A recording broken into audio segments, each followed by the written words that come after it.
I'm Ron Paul. I'm a congressman from Texas, serving in my 10th term. I am the champion of the Constitution. Why do you think America is so dumb?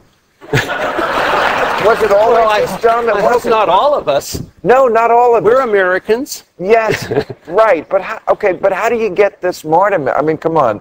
I mean, if America was a smarter country, wouldn't you be leading in the polls? Let's hope so. Because, you know, I watched the Republican debate, and I saw this guy, Ron Paul, who has no chance of winning it, and therefore he was very honest, and he's my new hero. And he spoke real truth about the war on terror, about 9/11, about Iraq. He said, you know what? They hate us because we're over there. They don't hate us because of our freedom or any of those stupid slogans that the Bush people put out. And I'm just wondering why a Democrat isn't saying things like that.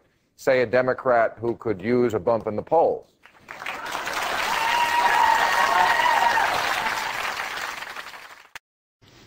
Terrorism is a tactic. You can't have a war against a tactic.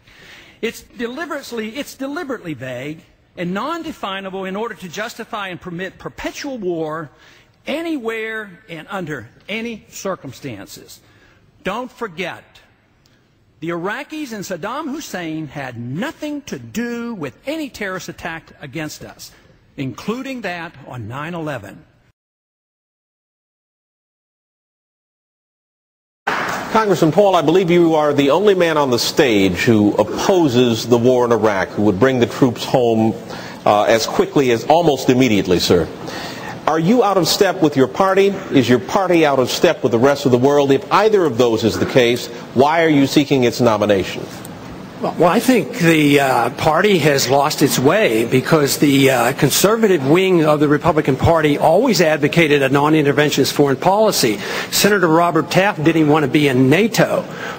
George Bush won the election in year 2000 campaigning on a humble foreign policy, no nation building, no policing of the world. Republicans were elected to end the Korean War. The Republicans were elected to end the Vietnam War. There's a strong tradition of being anti-war in the Republican Party. It is the constitutional position. It is the advice of the founders to follow a non-interventionist foreign policy. Stay out of entangling alliances. Be friends with countries. Negotiate and talk with them and trade with them. Just think of the tremendous improvement relationships with Vietnam. We lost 60,000 men. We came home in defeat. Now we go over there and invest in Vietnam. So there's a lot of merit to the advice of the founders and following the Constitution. And my argument is that we shouldn't go to war so carelessly. When we do, the wars don't end. Have you ever read about the reasons they attacked us? They attack us because we've been over there. We've been bombing Iraq for 10 years. We've been in the Middle East. I think Reagan was right. We don't understand the irrationality of Middle Eastern politics.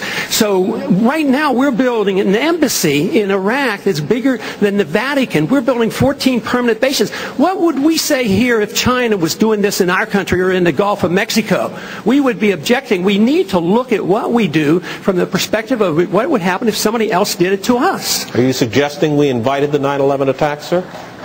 I'm suggesting that we listen to the people who attacked us and the reason they did it. And they are delighted that we're over there because Osama bin Laden has said, I am glad you're over on our sand because we can target you so much easier. They've already now, since that time, have killed 3,400 of our men, and I don't think it was necessary.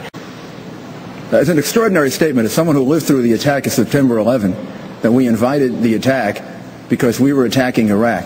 I don't think I've ever heard that before, and I've heard some pretty absurd explanations for September 11. Well, if you're talking about 9/11, I mean, 9/11 to me was an unprovoked attack on the United States. And I would disagree with Ron Paul on the assumption somehow that we provoked that decision by Al-Qaeda to hit us in New York. Excuse me, Senator, but that's just what the Republicans did to Ron Paul in the debate.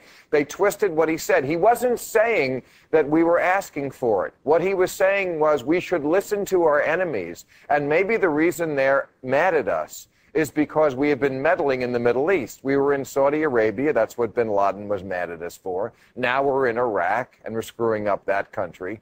Maybe if we listen to them instead of just saying we're always the good people, we would actually make ourselves safer. I mean,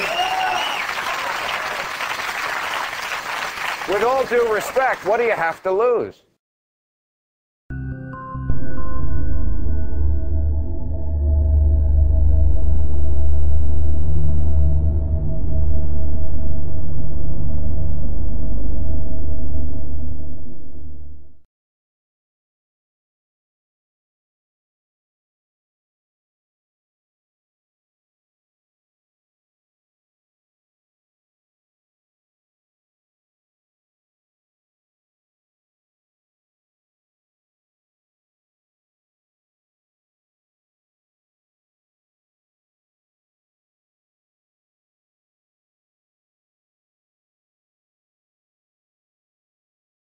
I want to go back to this exchange you had with Mayor Giuliani here for just a second. Are you suggesting the United States of America caused the attack on 9/11?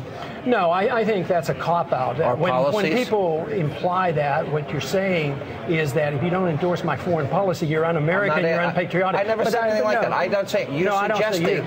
No, but I think that was the point in the debate, that if I didn't endorse this foreign policy, you turn it around, or he turned it around. I'm not saying that, but what specifically then are you saying? Are you suggesting that our policies are causing the hatred of people that would cause them to want to kill us? I think it contributes significantly to it, and this is exactly what our CIA tells us.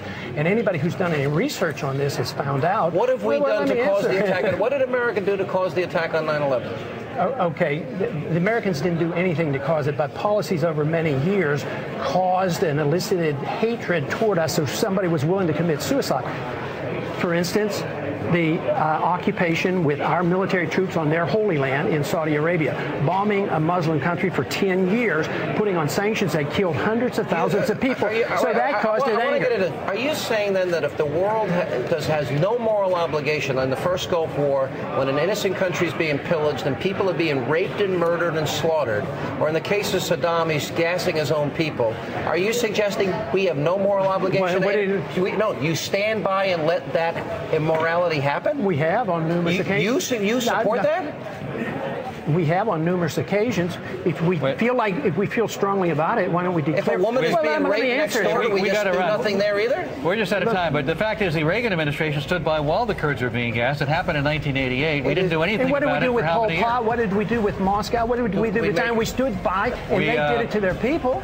We got to run. You would stand by and do that. I would not. No, I think that's immoral. Well, would you have the courtesy to ask the Congress to declare war? Would you follow the Constitution? We did declare war. The authorization, use of force, we got to run. There's no place in the Constitution that says specifically. We got to run, guys. The Kurds were gassed, and we stood by for years until we gave them the gas. We gave them the gas. We're not responsible for what happened on 9/11. They're going to keep debating. We're on the other side of the debate. Keep texting us your vote to 36988.